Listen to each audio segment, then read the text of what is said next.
Hello student, good morning to all of you. Welcome to my channel physics with Harish. तो student, आज का हमारा topic है projectile. Clear?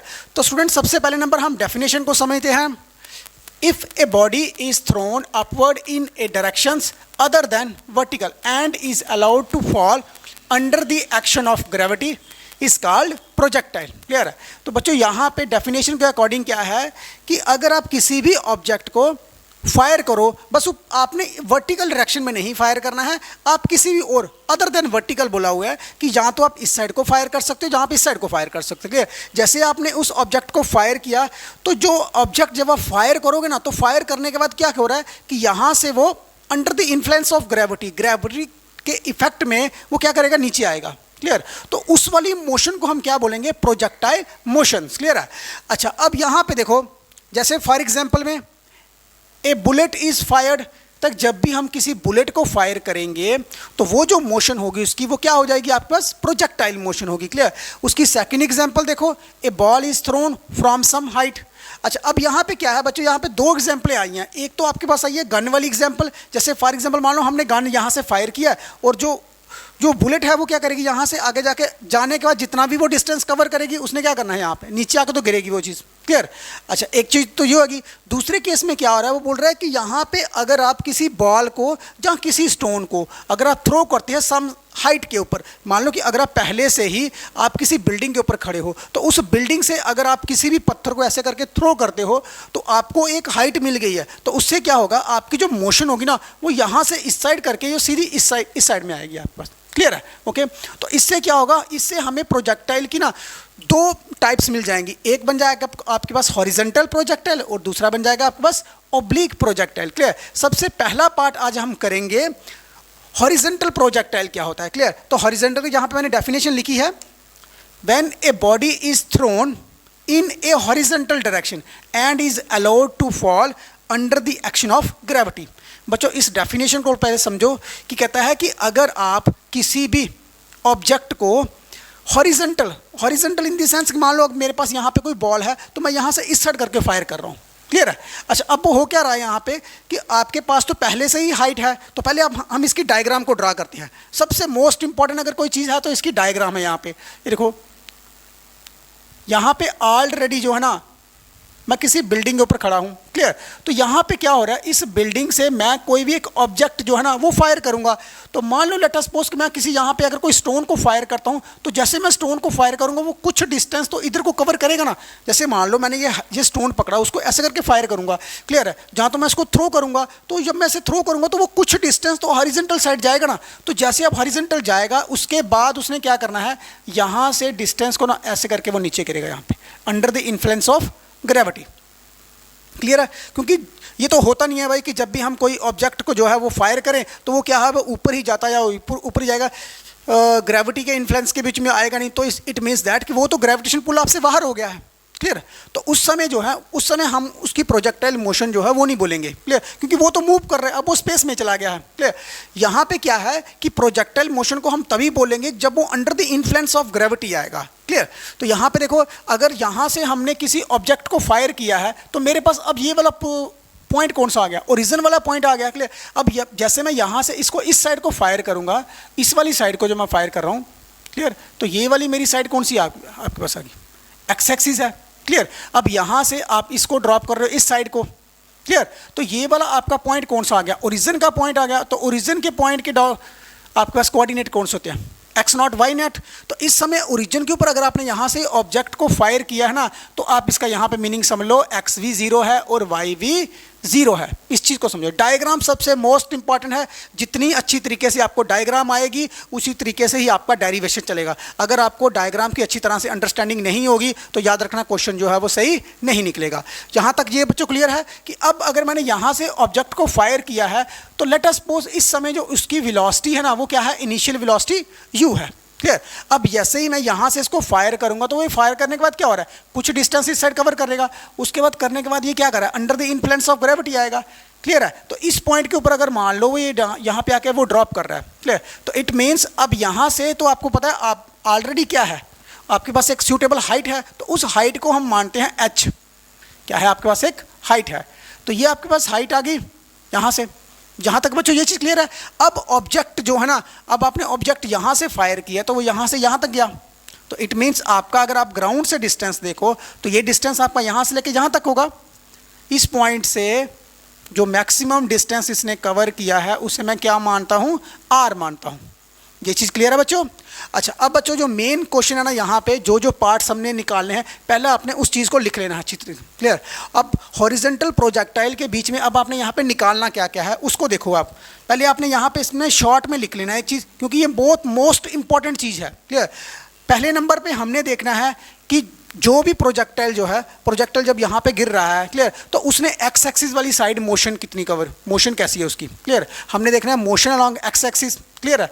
फिर हम देखेंगे कि जो प्रोजेक्टाइल जब वो नीचे गिर रहा है तो उसकी मोशन अलोंग वाई एक्सिस क्या होगी। क्लियर है। एक तो ये देखना है, एक आपने देखना है x axis, motion along x axis, दूसरा देखना है आपने मोशन अलोंग वाई एक्सिस। तो बच्चों यहाँ तक ये चीज़ क्लियर है। उसके बाद अब हम देखेंगे कि आपका प्रोजेक्टाइल जब आपने फायर किया तो वो प्रोजेक्टाइल यहाँ से जाते जाते जाते यहाँ पे कितना टाइम लिया है उसने, कितना टाइम उसने लिया है कि प्रोजेक्टाइल जो है वो आपका एयर में है। क्लियर। तो उसको हम बोलेंगे टाइम ऑफ फ्लाइट। ये चीज़ क्लियर है बच्चों, टाइम ऑफ फ्लाइट। ओके। अच्छा, अब यहाँ से अगर हमने फायर किया है तो यहाँ से लेके यहाँ तक तो हमारे पास ग्राउंड का डिस्टेंस है h। क्लियर। अब जब आपने किसी चीज़ को फायर किया है तो वो कितनी दूरी उसने कवर किया, हम तो ग्राउंड से ही मेजर करेंगे उसको। क्लियर। तो यहाँ से यहाँ तक का जो, इस पॉइंट तक का जो आपका डिस्टेंस कवर करेगा प्रोजेक्टाइल, वो हमारे पास क्या होगा, हॉरिजॉन्टल रेंज हो जाएगा। क्लियर। तो यहाँ पे आप लिख लो कि हमने इसका रेंज भी निकालना है, कितना डिस्टेंस जो है ये एक प्रोजेक्टाइल जो है वो कवर कर रहा है। इसकी एक चीज़, ये चीज़ क्लियर है। अच्छा, अब बच्चों यहाँ से देखो, अब आप एक चीज़ नोट करना कि जब यहाँ से प्रोजेक्टाइल जो है, जब आपने यहाँ से थ्रो किया, यहाँ से आपने थ्रो किया तो आपके पास कुछ जो है ना, कुछ जो वेलोसिटी है वो तो आपने ऑब्जेक्ट के ऊपर अप्लाई किया, आपने फोर्स अप्लाई किया, प्रोजेक्टाइल जो है वो आपका इस साइड को जा रहा है। अब जैसे वो जा रहा है यहाँ से, जैसे वो under the influence of gravity आएगा ना, उसकी वेलोसिटी जो है ना वो अब विद रिस्पेक्ट टू टाइम उसकी वेलोसिटी इंक्रीज होती जाएगी। क्लियर है। अच्छा, अब यहाँ पे क्लियर है कि इस पॉइंट से लेके इस पॉइंट तक ना ऑब्जेक्ट की बहुत सारी वेलोसिटियाँ हो जाएंगी। क्लियर है। Velocity with respect to time उसकी बढ़ती जाएगी। ओके। तो किसी एक पॉइंट के ऊपर तो आपको वेलोसिटी भी निकालनी पड़ेगी। यहाँ से लेके यहाँ तक, इस पॉइंट तक आप कोई भी वेलोसिटी निकाल सकते हो, तो उसको हम क्या बोलेंगे, इंस्टेंटेनियस वेलोसिटी। हमें यहाँ से इंस्टेंटेनियस वेलोसिटी भी निकालनी है और ऑब्जेक्ट की डायरेक्शन भी निकालनी है। एक चीज़, ये चीज़ लिख लो आप। ओके। अच्छा, अब देखो एक चीज़ आपने नोट की होगी कि जब भी आपने ऑब्जेक्ट को फायर किया तो फायर करने के बाद ऑब्जेक्ट जो है उसने तो डिफरेंट वेलोसिटी अटेन करनी है। अब देखो कि सबसे लास्ट में जब आप वो ग्राउंड के साथ हिट करने लगा ना, टच करने लगा, तो उस समय उसके पास सबसे मैक्सिमम वेलोसिटी थी। क्लियर है। मैक्सिमम वेलोसिटी थी। अब आपने वो वेलोसिटी भी निकालनी है। क्लियर। तो अब यहाँ पे ये चीज़ लिख लो, velocity of projectile when hit the ground, hit the ground. अब बच्चों ये सारे के सारे पैरामीटर्स हैं जो आपने यहाँ पे निकालने हैं एक प्रोजेक्टाइल के लिए। क्लियर। अच्छा, अब इतना चीज़ क्लियर हो गया कि अब हमें ये चीज़ जो है वो निकालनी है। क्लियर। अच्छा, अब स्टार्ट करते हैं यहाँ पे पहले नंबर पे। पहला हम स्टार्ट करेंगे यहाँ पे मोशन अलोंग एक्स एक्सिस। तो यहाँ पे लिख लो, हमारे पास यहाँ पे पहला पॉइंट होगा आपका मोशन अलोंग एक्स एक्सिस।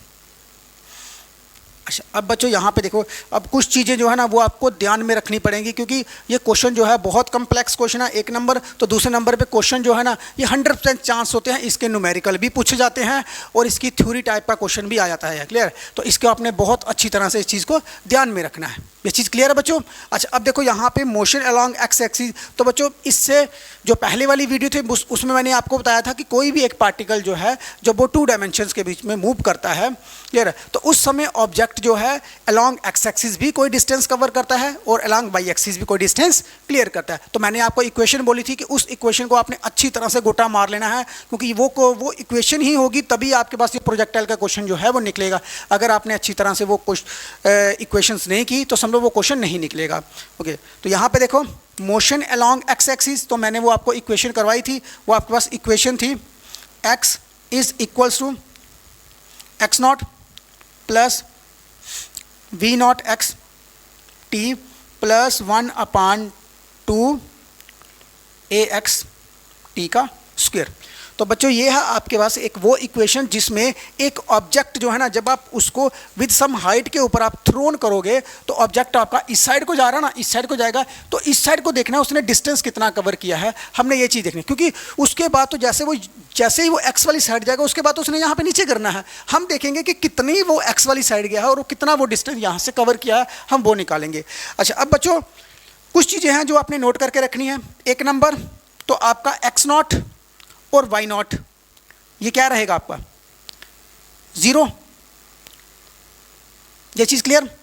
अच्छा, अब देखो यहाँ पे बी नॉट एक्स मैंने लिखा है, ये आपके पास है बी नॉट एक्स, आपके पास एक ऐसी वेलोसिटी है जब आपने प्रोजेक्टाइल की फर्स्ट टाइम जो है वो आपने फायर किया था तो वो हॉरिजेंटल साइड गया था, हॉरिजेंटल साइड जाने पे उसकी जो वेलोसिटी थी उस समय वो क्या थी, वी नॉट एक्स। क्लियर है, तो वी नॉट एक्स को आपने यहाँ पे लिख लेना है, वी नॉट एक्स जो है वो आपके पास क्या है, यू वेलोसिटी, वो मैंने यहाँ पे लिख दिया है। When a projectile is fired in the direction of horizontals then its initial velocity is u. Clear है, ये चीज़ यहाँ तक क्लियर है बच्चों। अच्छा, उसके बाद नेक्स्ट है आपके पास एक्सेलरेशन। तो यहाँ पे आपने एक चीज़ नोट कर लेनी है कि ये हमारे पास एक्सेलरेशन है ना बच्चों, देखो ऑब्जेक्ट जो है वो आपका फायर हो रहा है इस वाली साइड, क्लियर है, और जो एक्सेलरेशन ड्यू टू ग्रेविटी लग रही है वो तो ऑब्जेक्ट जब आपका नीचे को आएगा, ऑब्जेक्ट जब नीचे को आएगा तभी आपकी अर्थ के साथ ग्रेविटी लगेगी ना। तो अब आपको हमें तो पता है कि प्रोजेक्टल हमारा एक्स वाली साइड जा रहा है, वाई वाली साइड तो अभी जा नहीं रहा, क्लियर, तो वाई वाली साइड ही हमें ग्रेविटी मिलेगी, ग्रेविटी जो है वो एक्स वाली साइड क्या रहेगी आपकी 0 रहेगी। जहाँ तक ये चीज़ क्लियर है बच्चों। अच्छा, अब देखो, अब जो वी नॉट वाई है, देखो इनिशियल वेलोसिटी जब हमने प्रोवाइड की थी हॉरिजॉन्टल साइड प्रोवाइड की थी, वाई वाली साइड तो हमने वेलोसिटी प्रोवाइड ही नहीं की थी, तो जो बी नॉट वाई होगा वो आपका क्या हो जाएगा 0 हो जाएगा। और यहाँ पे ए वाई देखो, ए वाई आपका क्या है, ए वाई आपका एक्सेलरेशन है, जब आपका ऑब्जेक्ट जो है ना वो इस साइड से नीचे को, वाई वाली साइड को नीचे को गिर रहा है तो उस समय अर्थ की ग्रेविटी क्या है, तो अर्थ की ग्रेविटी तो आपको पता है बच्चों ये चीज़। बस बच्चों आपके पास ये पैरामीटर अगर आपके पास हो गए क्लियर तो समझो आपका प्रोजेक्टाइल का क्वेश्चन खत्म। क्लियर है, ओके, जहां तक ये चीज़ क्लियर बच्चों, क्योंकि यही सबसे मोस्ट इंपॉर्टेंट चीज़ें हैं जो आपको अच्छी तरह से याद रखनी है। ओके, बाकी सारी डेरिवेशनें आराम से निकल जाएगी, क्वेश्चन बहुत ही इंपॉर्टेंट है। क्लियर है, बहुत ध्यान से आपने इस चीज़ को समझना है। यहाँ पे देखो एक्स नॉट, तो बच्चों एक्स नॉट मैंने आपको पहले से ही बोल दिया हुआ है कि ये क्या है 0 है, 0 प्लस वी नॉट एक्स मतलब initial velocity along x axis वाली साइड क्या है आपकी u है, t आ गया, प्लस 1/2, तो ए एक्स क्या है आपके पास 0 है, तो बाकी पूरी की पूरी टर्म क्या हो जाएगी आपके पास अब 0 हो जाएगी। तो यहाँ तक तो ये चीज़ क्लियर है बच्चों। अब देखो यहाँ पे, अब हमारे पास यहाँ पे आ रहा है x इज इक्वल्स टू, यहाँ पे आप शॉर्ट में रखो x is equals to u t, ये हमारे पास आ गया ऑब्जेक्ट ने जो डिस्टेंस कवर किया अलोंग एक्स वाली साइड जब हमने यहाँ पे फर्स्ट फायर किया था। क्लियर, तो यहाँ से आप बच्चों टी की वैल्यू निकालो, क्योंकि टी की वैल्यू बहुत ज़्यादा ज़रूरी होती है भाई। एक्स, ये चीज़ क्लियर है बच्चों। ये आपके पास आ गया कि जब आपके एक प्रोजेक्टाइल जो है जब आप उसको फायर करोगे along the horizontal direction then the distance covered by a projectiles along x axis is x is equal to u t. बच्चों यहाँ तक ये चीज़ क्लियर है। अच्छा, उसके बाद नेक्स्ट पैरामीटर आपका है कि हमने चेक करना है मोशन अलोंग वाई एक्सिस, तो लिखो यहाँ पे इसको मोशन अलोंग वाई एक्सिस।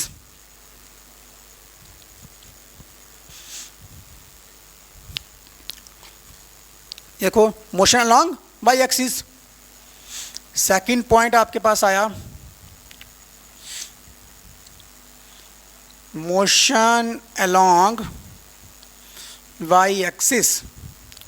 अच्छा भाई, अब देखो यहाँ पे motion along y axis clear है। तो पहले मुझे एक चीज़ बताओ कि मैंने आपको इक्वेशन करवाई थी कि वाई वाली साइड की इक्वेशन क्या होती है। पहले आपने सिर्फ सिंपली आपने ये चीज़ लिखनी है कि वाई वाली साइड इक्वेशन होती है आपकी y is equals to y naught plus v naught y t plus 1/2 a y t का स्क्वायर। बिल्कुल सिमिलर है, क्लियर है, ओके। अच्छा, अब बच्चों देखो आप इस चीज़ को ध्यान में देखना, क्योंकि मैंने ऑलरेडी ही आपको बता दिया था कि आपका जो वाई नॉट है वो रहेगा 0। क्लियर, यहाँ पे लिख दिया हुआ है। तो वी नॉट वाई क्या है, वेलोसिटी अलोंग वाई एक्सिस। भाई हमने तो प्रोजेक्टाइल को फायर किया था एक्स वाली साइड, वाई वाली साइड थोड़ी हमने फायर किया था उसको। क्लियर, तो आपका वाई नॉट वी क्या आ जाएगा, आपको यहाँ पे 0 आ जाएगा। क्लियर, तो जो मेन चीज़ आपके पास आ रही है वो आपके पास आ रही है y इज इक्वल टू ये 0 है प्लस ये भी 0 रहेगा। अब एक चीज़ है यहाँ पे 1/2 ए वाई, तो ए वाई यहाँ पे देखो एक्सेलरेशन अलोंग वाई एक्सिस क्या है आपके पास g, तो g की वैल्यू आप यहाँ पे पुट कर लो और यहाँ पे आपके पास क्या आया, t का स्क्वायर आ गया। तो अब यहाँ पे देखो y is equal to 1/2 g। अब बच्चों मैंने t की वैल्यू निकाली थी ना यहाँ पे, तो t की वैल्यू क्या है आपके पास यहाँ पे देखो, t की वैल्यू है x/u, तो ये वैल्यू आप पुट कर दो x/u। तो इसको कंक्लूड करो, कितना बनता है आपके पास, y is equals to 1/2 g x का स्क्वायर अपान u का स्क्वायर। तो बच्चों ये आपके पास आ गया एक ऑब्जेक्ट जो है जब वो अलोंग y एक्सिस वो डिस्टेंस कवर करेगा तो वो क्या होगा आपका 1/2 g x का स्क्वायर अपान u का स्क्वायर। यहाँ तक ये चीज़ क्लियर है बच्चों। अच्छा भाई, अब उसके बाद हमारा नेक्स्ट पैरामीटर है time of flight, time of flight. अच्छा, अब थर्ड पैरामीटर आपका आएगा time of flight, time of flight. अच्छा, अब बच्चों यहाँ पे देखो टाइम ऑफ फ्लाइट क्या है, क्लियर है। अच्छा, अब देखो कि यहाँ से जब हमने ऑब्जेक्ट को फायर किया, क्लियर, अब वो फायर करने के बाद ऑब्जेक्ट जो कुछ डिस्टेंस इसने इस साइड कवर किया, फिर उसके बाद आहिस्ता आहिस्ता वो क्या करे, under the influence of gravity क्या करे, वो कुछ देरी के बाद यहाँ पे आके ग्राउंड के ऊपर आके वो on the surface of earth जो है वो नीचे आ जाएगा, क्लियर है, गिर जाएगा। तो क्या हो रहा है यहाँ पे, हमने देखना है टाइम ऑफ फ्लाइट का मतलब है कितने समय तक वो प्रोजेक्टाइल जो है वो किस में रहेगा, एयर में रहेगा, क्लियर है, हवा में वो कितने टाइम तक रहा है, that time is known as time of flight. तो अगर आप यहाँ पे इसकी डेफिनेशन लिखोगे तो टाइम ऑफ फ्लाइट का यहाँ पे लिखा है, time of flight is defined as that times in which the projectile remains in air. मतलब कि प्रोजेक्टाइल जो है वो क्या रहेगा, रिमेन्स इन एयर। ये चीज़ क्लियर है। अब इसको डिनोट करते हैं हम कैपिटल टी के साथ। किससे डिनोट करेंगे, कैपिटल टी के साथ। तो बच्चों यहाँ तक ये चीज़ क्लियर है। देख लो, जो टाइम ऑफ फ्लाइट होगा वो आपका क्या हो जाएगा, यहाँ पे टाइम ऑफ फ्लाइट जो है वो आपका आ गया टी। अच्छा, अब देखो बच्चों यहाँ पे जब भी हमने जो प्रोजेक्टाइल है उसको जब हमने फायर किया था, वो फायर करने के बाद जब वो यहाँ पे नीचे आ रहा है तो वो देखो कौन सा पैरामीटर पकड़ रहा है, ये वाई वाली साइड का पकड़ रहा है ना, क्योंकि एक्स वाली साइड तो वो जाएगा नहीं, क्लियर। जैसे उसने को फायर किया तो फायर करने के बाद क्या कर रहा है, वो इक्वेशन ऑफ मोशन उसकी किस साइड को आ रही है, वाई वाली साइड को आ रही है। तो यहाँ पे जब मैं टाइम ऑफ फ्लाइट निकालूंगा तो मैं कौन सी इक्वेशन लगाऊंगा, वाई वाली साइड की इक्वेशन लगाऊंगा। तो देखो अब यहाँ पे वाई का क्या आएगा आपके पास, यहाँ पे वाई की इक्वेशन लिखो, y is equals to y naught plus b naught y t plus 1/2 a y t का स्क्वायर। बच्चों यहाँ तक ये चीज़ क्लियर है। अच्छा, अब देखो यहाँ से लेके y वाली साइड को इसने कितनी हाइट ली हुई है, यहाँ से y वाली साइड की h हाइट ली हुई है, क्लियर है। h हाइट जो आई है आपके पास, ये वाली हाइट कौन सी है आपके पास, h। तो यहाँ से इस साइड को यहाँ से इतनी हाइट के ऊपर जब आप ऑब्जेक्ट को करोगे, फायर करोगे, तो क्या होगा, इतनी देरी तक वो हवा में रहेगा, क्योंकि जितनी हाइट यहाँ से आप बढ़ाते जाओगे उतना ही उसका टाइम जो है वो ज़्यादा होगा। समझा रही है ना बच्चों। अगर मान लो यहाँ से वो प्रोजेक्टाइल को आप फायर करते तो वो थोड़ी देर के बाद क्या होता, वो नीचे आ जाना था उसने, under the influence of gravity. जैसे आप ये हाइट को बढ़ाते जा रहे हो, ये टाइम ऑफ फ्लाइट भी उसका क्या होता जाएगा, बढ़ता जाएगा। इस चीज़ को समझो आप यहाँ पे, क्लियर। तो ये आपके पास इस समय जो हाइट है वो आपका क्या काम कर रहा है, यहाँ पे वाई वाला। तो यहाँ पे लिख दो h is equal to y naught आपका 0 है, वी नॉट वाई भी आपका 0 है।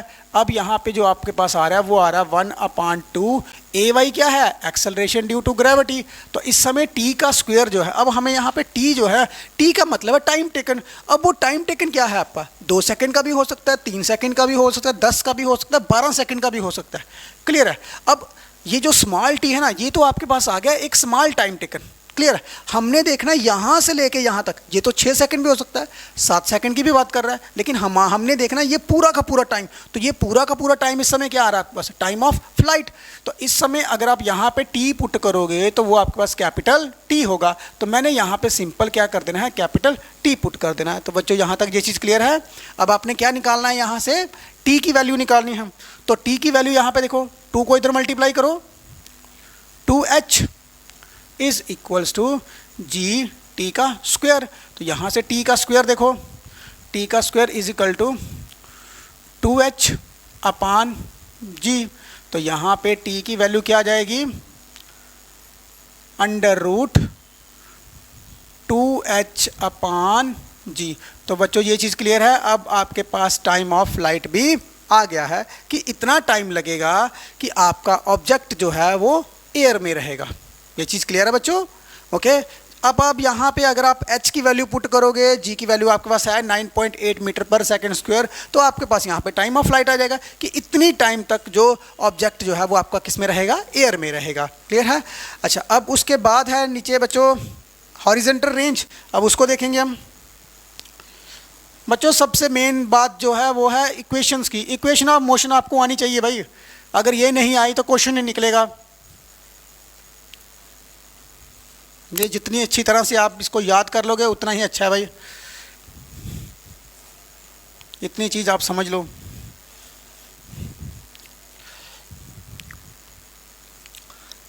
अच्छा, अब देखो यहाँ पे बच्चों नेक्स्ट मेरा आता है आर। तो आर का मीनिंग क्या है, यहाँ पे आर का मीनिंग है रेंज,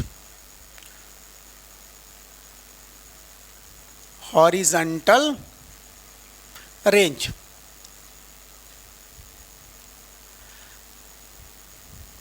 अच्छा, अब देखो बच्चों हॉरिजॉन्टल रेंज क्या है। हॉरिजॉन्टल का मीनिंग है, अब देखो हमने ऑब्जेक्ट को फायर किया इस साइड को, क्लियर है। अब जैसे हमने इसको इस साइड को फायर करेंगे तो यहाँ से ऑब्जेक्ट जो है वो ऐसा ऐसा क्या करते जा रहा है, गिरते जा रहा है। अब भाई यहाँ से ये ऑब्जेक्ट यहाँ पे भी गिर सकता है, यहाँ से यहाँ तक भी जा सकता है, यहाँ से यहाँ तक भी जा सकता है, क्लियर। तो जो मेन चीज़ आएगी वो हमने देखना है, यहाँ से हमारा ग्राउंड ये आ गया और यहाँ से इस पॉइंट तक, जिस पॉइंट तक ऑब्जेक्ट जो है वो गिरा है, इस पॉइंट पे गिरा है चाहे इस पॉइंट पे गिरा है, तो हमने तो वो पूरा का पूरा टोटल डिस्टेंस देखना भाई, क्लियर। तो इट मीन्स जो आपके पास हॉरिजॉन्टल रेंज होगा उसे हम किस तरह से डिफाइन करेंगे, it is the maximum time taken, sorry it is the maximum distance covered by A projectile, clear है, इन हॉरिजॉन्टल हॉरिजॉन्टल डायरेक्शन। मतलब हॉरिजॉन्टल डायरेक्शन वाली साइड को आपका ऑब्जेक्ट जो है उसने कितना डिस्टेंस कवर किया है, क्लियर है, ओके। तो यहाँ पे देखो हॉरिजॉन्टल में अब आपने उसको डिनोट किससे करना है,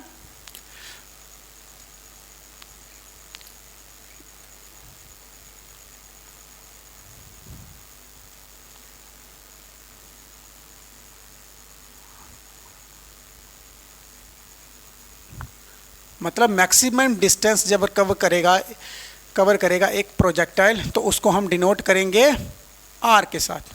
ये चीज़ क्लियर है बच्चों। आर मैक्स लिखो या सिंपल आर लिखो, एक ही बात है, क्लियर, ओके। अच्छा, अब देखो आपका ऑब्जेक्ट किस साइड को डिस्टेंस कवर कर रहा है, एक्स वाली साइड। तो एक्स वाली साइड की हम मोशन लगाएंगे, तो एक्स वाली साइड का क्या आएगा आपके पास, यहाँ पे x is equals to x naught v naught x t plus 1/2 AXT का स्क्वायर। बच्चों हर एक चीज़ जब आप यहाँ पे निकालोगे ना तो आपने x और y की ही इक्वेशन लगानी, इक्वेशन एक ही लगानी है, इक्वेशन आपने चेंज नहीं करनी है, ये चीज़ याद रखना बच्चों। अच्छा, अब देखो x का मीनिंग क्या है। अब x वाली साइड डिस्टेंस, पूरा डिस्टेंस उसने कितना कवर किया, r डिस्टेंस कवर किया, क्या।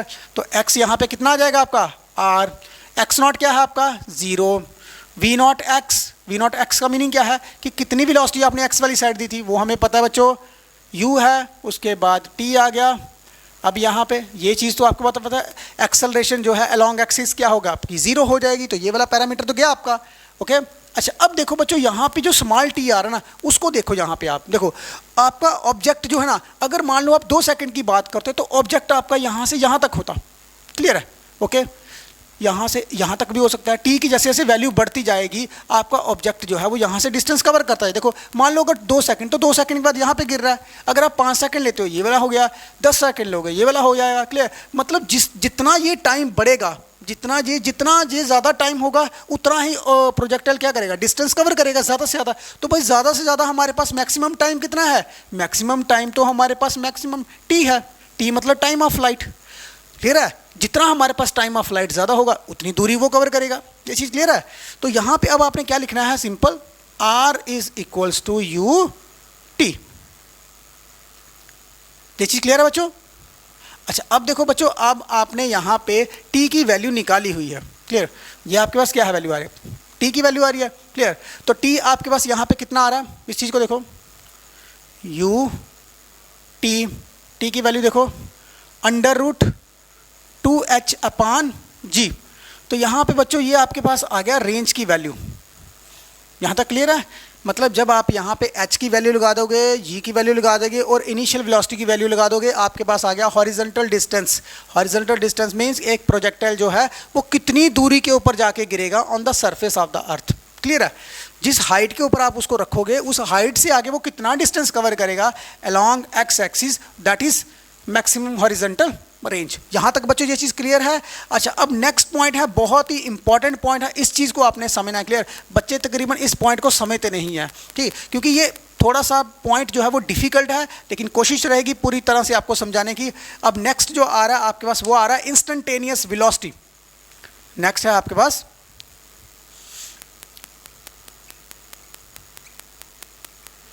Instantaneous velocity. अच्छा अब बच्चों मैंने आपको बोला था कि इंस्टेंटेनियस वेलोसिटी का मीनिंग क्या है, velocity at any instant of time, clear. मतलब जब भी आपका जो प्रोजेक्टाइल गिरा था उसमें से आप किसी एक पॉइंट को ले लो, मान लो यहाँ से लेके इस पॉइंट तक, इस पॉइंट के ऊपर आपका ऑब्जेक्ट जो अभी पहुँचा है, तो मैं इस पॉइंट की वेलोसिटी देखूंगा, क्योंकि आप तो देखो ना, मैंने बोला है कि हर सेकंड के बाद वेलोसिटी ऑब्जेक्ट की क्या हो रही है, चेंज होती जा रही है। तो यहाँ पे वेलोसिटी कुछ और होगी, यहाँ पे कुछ और होगी, यहाँ पे कुछ और होगी, क्लियर है। अब हम देखेंगे भाई किसी एक सेकंड के लिए, at any instant of time, मतलब फ्रैक्शन ऑफ सेकंड के लिए हम देखेंगे। अब बच्चों आपने एक चीज़ नोट की होगी कि जब भी कभी कोई ऑब्जेक्ट सर्कल में इस तरह से सर्कल जहाँ कर्वी लीनियर पाथ हो, तो उसमें किसी भी एक पॉइंट के ऊपर जब ऑब्जेक्ट होता है तो वो उस ऑब्जेक्ट के ऊपर हमने क्या करना था, उस पॉइंट के ऊपर हम टेंजेंट ड्रा करेंगे तो हमें क्या मिल जाएगी, वेलोसिटी मिल जाएगी। इसकी सिंपल एग्जांपल क्या है कि देखो कोई भी आपके पास एक ऑब्जेक्ट है, क्लियर, आपने उसको रस्सी बांधी, तो जैसे आप इस तरह से घुमाते हो ना उसको, तो जहाँ पे जाके वो रस्सी को आप जहाँ पे छोड़ोगे ना, तो उसी पॉइंट से आपका ऑब्जेक्ट बिल्कुल स्ट्रेट मूव करेगा। ये चीज़ समझ रहे हो ना। मान लो अगर आप ऑब्जेक्ट यहाँ पे घूमते घूमते जो है वो इस पॉइंट के ऊपर आया, जैसे आपने यहाँ से रस्सी को छोड़ दिया, क्लियर, तो वो ऑब्जेक्ट क्या करेगा, उस सर्कुलर पाथ को छोड़ के ना एक स्ट्रेट डायरेक्शन लेगा, स्ट्रेट डायरेक्शन, क्लियर है। अच्छा अब देखो मैंने इस पॉइंट की बात किया, तो मैं बोलूँगा मेरा ऑब्जेक्ट जो है अब ये यहाँ से बिल्कुल सीधा जाता, इस साइड को जाता है, क्लियर है। तो मैं यहाँ पे इसकी एक डायग्राम ड्रा करता हूँ कि हमारे पास जो है ना वो पाथ इस तरह का है। तो इस पॉइंट की मैं बात कर रहा हूँ, इस पॉइंट के, इस पी पॉइंट के ऊपर बात कर रहा हूँ, तो पी पॉइंट से अगर मैं देखूँ तो मेरी डायरेक्शन तो यही होगी, वी इंस्टेंट, क्लियर है। अब मैं क्या करूँगा, मैं इसके दो कंपोनेंट बनाऊँगा, एक बनाऊँगा अलोंग एक्स एक्सिस और एक बनाऊँगा अलोंग वाई एक्सिस, क्लियर। अब इस वेलोसिटी की अलोंग एक्स एक्सिस वाली साइड वेलोसिटी क्या है, वी एक्स, वाई वाली साइड उसकी वेलोसिटी क्या है, वी वाई। ये चीज़ क्लियर है। अच्छा अब देखो बच्चों, यहाँ पे अगर आप इसकी एक सिंपल डायग्राम बनाते हो, इसी को अब मैं एक सिंपल डायग्राम में कन्वर्ट करता हूँ कि ये मेरे पास एक्स एक्सिस, ये आ गया मेरे पास वाई एक्सिस, तो यहाँ पे आपके पास ये आपके पास एक इंस्टेंटेनियस वेलोसिटी आ गया, क्लियर। अच्छा अब देखो इस साइड है आपके पास वी वाई, इस साइड है आपके पास वी एक्स, क्लियर है। तो मुझे यहाँ से इंस्टेंटेनियस निकालनी है, तो इंस्टेंटेनियस के लिए क्या है, आप बैक ट्रेस करो इसको, इसी को ही पैरेलल में ट्रेसिंग करो, तो क्या है आपके पास वी वाई आ गया, क्लियर है। अब देखो यहाँ पे क्या हो रहा है कि अगर आप यहाँ पे इंस्टेंटेनियस वेलोसिटी निकालते हो, इस पॉइंट की जो वेलोसिटी निकालोगे तो वेलोसिटी आपके पास क्या आएगा, इंस्टेंटेनियस वेलोसिटी के लिए क्या मैग्नीट्यूड जब आप निकालोगे तो क्या आ रहा है आपके पास यहाँ पे √VX का स्क्वायर और प्लस VY का स्क्वायर। देखो ना, अगर हमारे पास ये वेक्टर है तो वेक्टर का एक कंपोनेंट x वाला और दूसरा कंपोनेंट y वाला। हम करते थे ना, जैसे मान लो कि हमारे पास यहाँ पे r क्या है आपके पास xi है और प्लस yj है, तो जब मैं यहाँ पे r का मैग्नीट्यूड निकालता था तो मैं क्या करता था, यहाँ पे सिंपल x का स्क्वायर प्लस y का स्क्वायर करता था, यही करता था ना, क्या। अब अगर मेरे पास ये वाला मैग्नीट्यूड मैं देखूंगा तो फिर मैं इन दोनों का स्क्वायर करूँगा। अच्छा अब बच्चों, अब आपने यहाँ पे देखना है कि अब यहाँ पे आपके पास Vx और Vy निकालने की ज़्यादा मेन प्रॉब्लम है। अब हम यहाँ पे Vx को अलग से निकालेंगे, Vy को अलग से निकालेंगे। अब देखो पहले हम निकालते हैं Vx को, पहले बताओ बच्चों कि जो v की वेलोसिटी है वो क्या है आपका, v is equal to u plus at। Clear, मैं इसी फार्मूले को सेम इधर लिखता हूँ, v is equals to u plus at। अगर मुझे वेलोसिटी x की निकालनी है तो मैं यहाँ पे x लिखूँगा, अगर मुझे y की निकालनी है तो मैं y लिखूँगा यहाँ पे। क्या होगा आपका यहाँ पे u और vy क्या हो जाएगा, ये तो ज़ीरो होगा, ये वाला पोर्शन देखो तो आपके पास ये आपके पास आया g और t। अच्छा अब बच्चों आपने इन दोनों वैल्यूज़ को आपने यहाँ पे पुट करोगे तो आपके पास मिल जाएगा इंस्टेंटेनियस वेलोसिटी का मैग्नीट्यूड। तो vx को देखो क्या आएगा आपके पास यहाँ पे, u का स्क्वायर प्लस gt का होल स्क्वायर। तो बच्चों ये चीज़ आपके पास आ गई इंस्टेंटेनियस वेलोसिटी का मैग्नीट्यूड। तो बच्चों यहाँ तक ये चीज़ क्लियर है। अच्छा अब हम इसकी निकालेंगे डायरेक्शन। क्लियर है, तो डायरेक्शन के लिए बच्चों आपको पता है कि यहाँ पे इंस्टेंटेनियस वेलोसिटी है तो इस वाली साइड तो vx था और इस वाली साइड क्या था आपका vy था। तो हमें पता है कि जब भी हम किसी भी वेक्टर की डायरेक्शन निकाले तो हम सिंपली क्या करते हैं, यहाँ पे अल्फा निकालते हैं। तो बच्चों इसको जब आप यहाँ पे पैरेलल शिफ्टिंग करोगे तो इस वाली साइड आपका क्या आ जाएगा यहाँ पे vy। अब देखो यहाँ पे मुझे अल्फ़ा निकालना है तो मैं क्या करूँगा, tan अल्फ़ा देखूँगा। तो tan अल्फ़ा क्या है आपका, परपेंडिकुलर अपॉन बेस। परपेंडिकुलर मेरे पास क्या है vy, बेस क्या है मेरे पास bx, और vy कहाँ पे है, ये देखो vy है मेरे पास यहाँ पे gt। क्लियर है, और vx क्या है u। तो यहाँ से मैं अल्फ़ा निकालूंगा तो अल्फ़ा क्या आएगा मेरे पास, tan inverse gt upon u।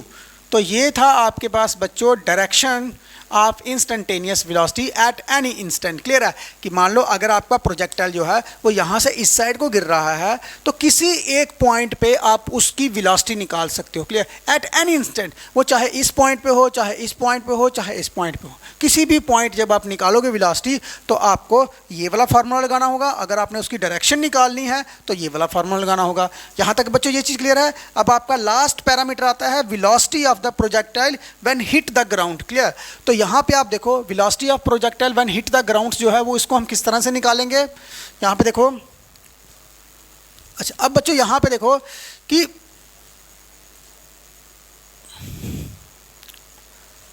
देखो अब जो लास्ट में है वो आपके पास क्या है कि अब आपने देखना है कि आपका ऑब्जेक्ट जो है ना सबसे ज़्यादा मैक्सिमम वेलोसिटी कब होगी, जब वे ग्राउंड के साथ टच करेगा।